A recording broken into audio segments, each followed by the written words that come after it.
Hi, I'm Johnny Pell, ukulele, steel guitar, and guitarist. I recently purchased a Rickenbacher guitar, what I thought was an original Rickenbacher. It was advertised as a Rickenbacher 8-string guitar with the 1.5-inch horseshoe pickup on it.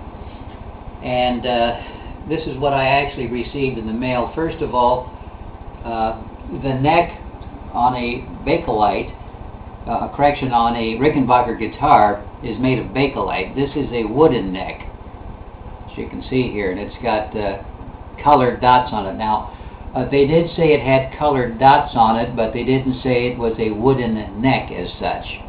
And I'll turn it over, because the Rickenbacher BAKELITE neck actually has ribs here. Okay, this does not have ribs, it's made of wood. So we have an unoriginal neck. Number two, they did concede that the machine heads were changed, they were not original, and indicated they were Schallers. Well, these have the Schaller insignia, and it says made in Germany. However, one of the machine heads slipped. Now, good Schaller machine heads do not slip. And I understand from some internet research that there are some fake Schallers out there that have plastic gears instead of metal gears inside. And I think that's what we happen to have here. Okay, that's the neck issue. Now if we'll get a good shot on the body here. This appears to be a Rickenbacher body. This appears to be BAKELITE, although I'm no expert on the subject. Here's a rear view.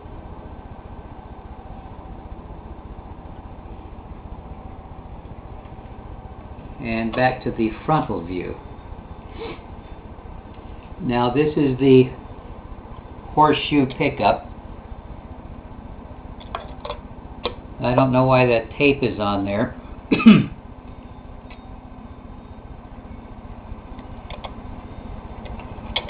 And let's see if we can get a view of the back side of that. Some of you experts out there, or people that have had experience with Rickenbachers, maybe you can tell me about this. It looks like a horseshoe pickup. However, when I fired it up and ran it through a Roland amplifier, there was a little hair on the strings, a little after fuzz. And turned out that the strings were a little too close to the pickup, so I had that adjusted, and that took the little distortion away. However, taking it to an engagement, it was underpowered. So apparently the pickup is dead, although there's still magnetization. Well, so for some reason that must be aluminum. Yeah, there's some magnetization there. Doesn't feel like a whole bunch, so it's possible that this needs to be remagnetized. And that pickup, I'm not sure if that's an original pickup in there. Now, moving on to the potentiometers, any vintage guitar should have the original parts in it. However, that's not an original, these are not original potentiometers. The tone pot potentiometer is an ohmite type AB 015-MEG, number CU-1541, and it's made in the USA. The volume pot just has the number on it, 250K, and upside down, an omega symbol, B like Bob. And it's got the old flying saucer knobs here, which are accurate, but the flying saucer knobs are on top of unoriginal potentiometers. I don't know what this tape is all about on here.